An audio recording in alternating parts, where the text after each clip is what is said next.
One of the things I really wanted to do while I'm back home in Bogotá was finally spend some time actually learning how to play Tejo. If you've never heard of it, just know it involves throwing metal discs and targets exploding when you hit them. Tejo is officially Colombia's national sport, and even though I've known about it my whole life, this was my first time actually experiencing it properly as an adult. Lately, I've been really interested in exploring sports that feel deeply connected to specific places and cultures. Not just the sport itself, but what it represents to people and why it still matters.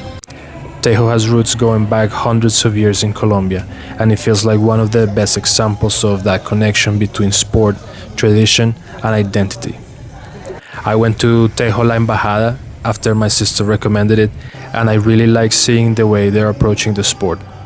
It still feels rooted in tradition, but at the same time it feels like people are finding new ways to keep it alive and introduce it to different generations and different kinds of audiences.